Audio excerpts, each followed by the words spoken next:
And now it's time for a special edition of Fallback.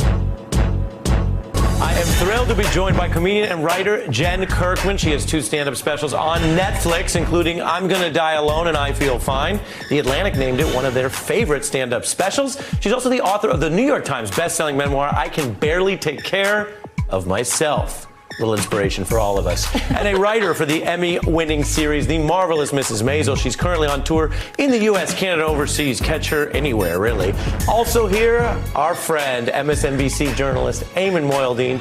He's one of the first Western journalists to ever cover the trial of Saddam Hussein from inside Iraq. Did you know that? He also investigated how Saudi Arabia targets dissenters. This was following the tragic murder of Washington Post journalist Jamal Khashoggi. And he co-anchors Morning Joe's First Look every day at 5 a.m. because that's the time everyone is up. Right, exactly. Big demographic there. What's on your fallback list? All right, this is what there was a guy driving a self-driving car recently, but he wasn't driving it, he was asleep. And I need this man to fall back. I also need self-driving cars to fall back a little bit because I'm not convinced we're there yet with the technology. In other words, just stay awake. We have some of the footage. Okay. This doesn't give you confidence, this gentleman asleep at the wheel. No. No. Let me put it this way. Most airplanes are, on autopilot. They're not actually, they don't need to, it's regulated. They're not asleep. Like, you still have to be awake in case something happens. Do you think, and you work a lot with words, you're very funny with words, is this a problem with the branding and the words that some people hear self-driving and they don't hear what you just said? They don't hear autopilot, which is a little different. Yeah, autopilot is different. And I feel like driving is a big, important part of self-driving. You need to be learned. And I have, it's not a conspiracy theory. Maybe it's a good idea for a movie, like the Speed movie with Sandra Bullock and Keanu Reeves. I feel like some kid in his basement is going to hack into like the Tesla mainframe and make all the cars start going 300 miles an hour. And you have to be awake if something like that happens. Jen, have you ever seen anyone fall asleep at your shows? Mostly, yeah. I do a lot. Well, I do a lot of nursing homes too. So people usually, but no, I have actually. I'm not kidding. I have had someone fall asleep in the front row, and they were drunk. So I would say they more like blacked out, passed out. Okay. It wasn't because I wasn't funny. How do you top that, Eamon? What's on your fallback list? Mine is definitely not that good, I was going to say. But one thing that I think matters is my fallback this week is the NCAA. You got California trying to allow athletes at universities to get paid. LeBron James came out in support of this. Bernie Sanders did as well. These are athletes who are generating billions of dollars for their universities. They're selling merchandise off their backs. The coaches get paid millions of dollars in these lucrative contracts, television rights. The students don't get paid any bit. We tend to think of it as the wealthy kind of, athletes that sell these jerseys.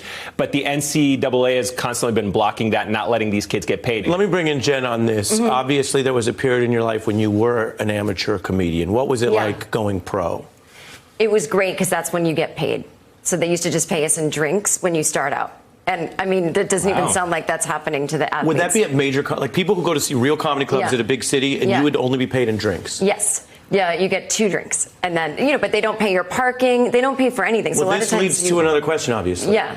Was the guy in the front row was he a fellow comedian? Probably. Who fell asleep He was from a too many new free comic. drinks? You just solved it. You just solved the mystery. He's done 4 gigs that night. But I don't know anything about sports. But it just seems logical to me that, especially like you said, if you're hurting yourself, you're going to need that money to, take care of yourself go to the ER maybe. Yeah. I heard for your final fallback, you brought some show and tell. We're going to take a look at this polenta fad. Let's have a look. That's polenta, poured directly on your table. Chef Petroni wanted to share an old Italian tradition called Polenta Alespinatora.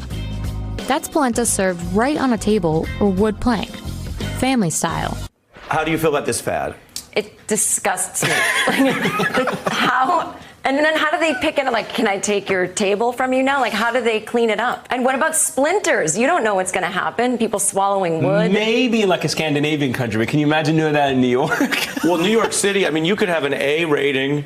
You know the rating system? You could have an A on the window, and the table will literally have multiple small rodents on it.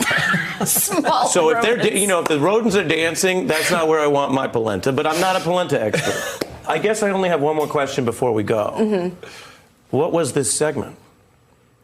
What do you philosophically? What is this that we're doing here? I don't know. Having some fun, giving people a break from the monotony of the news. Fall back.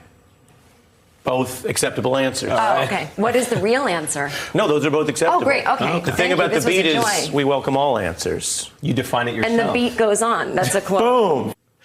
Hey, I'm Ari Melber from Msnbc. You can see more of our videos right here, or better yet, subscribe to our YouTube channel below. You could have been anywhere in the world, but you're here with us, and we appreciate that.